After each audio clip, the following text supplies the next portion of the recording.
pertanyaannya kemudian, kenapa sampai laporan kepada Pak Menko? Lapor ke ketua. Loh, saya ketua, jadi dia boleh lapor, boleh saya minta. Kalau dengan ini jawab yang ditanya. Boleh atau tidak? Boleh atau tidak dibuka ke publik?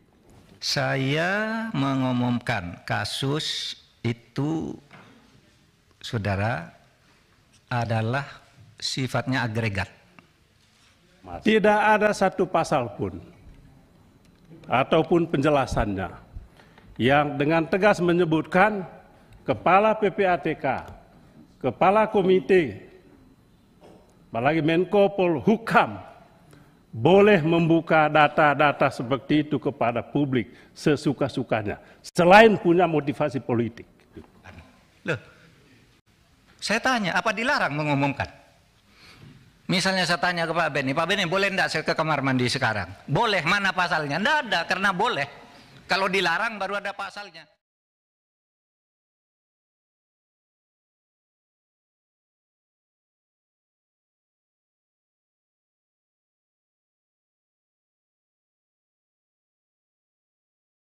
Terkait masalah tugas dan fungsi saudara, apakah selama ini yang saudara lakukan dari hasil laporan hasil analisis dan laporan hasil pemeriksaan yang saudara temukan di situ, ini kan sifatnya intelijen Pak ya, tidak boleh disampaikan kepada pihak lain kecuali dalam pasal 47 jelas bahwa saudara memberikan laporan kepada Presiden dan DPR, bukan kepada pihak lain. Kenapa? Ini adalah sumber, ini adalah kerahasiaan yang betul-betul harus dijaga. Karena ini akan membuat gaduh ketika saudara memberikan laporan terhadap orang-orang yang tidak punya tanggung jawab untuk itu. Saudara hanya memberikan laporan kepada Presiden dan DPR sesuai dengan pasal 47 Undang-Undang 8 2010. Paham? Santai Mas. Nah, pertanyaannya kemudian, kenapa sampai laporan kepada Pak Menko? Ke ketua. Loh, saya ketua, jadi dia boleh lapor, boleh saya minta.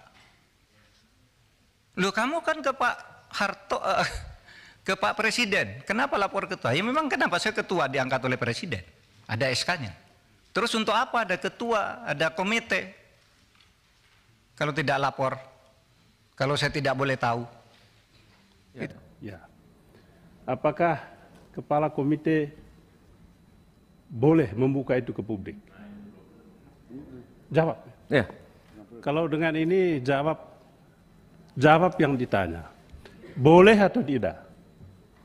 Boleh atau tidak dibuka ke publik? Seperti yang dilakukan oleh Bapak Menko Polhukam, Bapak Mahfud MD. Dia dengan tegas menyampaikan kepada publik. Seingat saya, dalam undang-undang ini, PPATK hanya melaporkan kepada Bapak Presiden dan DPR. Saya mengumumkan kasus itu, saudara, adalah sifatnya agregat. Jadi perputaran uang tidak menyebut nama orang, tidak menyebut nama akun. Itu tidak boleh. Agregat, bahwa perputaran uang dari sekian ratus orang itu 249 T. Agregat. Saya tidak sebut nama. Saya tanya pasal berapa, Mas? Tidak ada satu pasal pun ataupun penjelasannya yang dengan tegas menyebutkan Kepala PPATK, Kepala Komite, apalagi Menko Polhukam boleh membuka data-data seperti itu kepada publik sesuka-sukanya, selain punya motivasi politik. Itu yang Anda lakukan. Betul tidak itu, motivasi politik? Loh, saya tanya, apa dilarang mengumumkan? Kalau tidak berwenang, apa dilarang?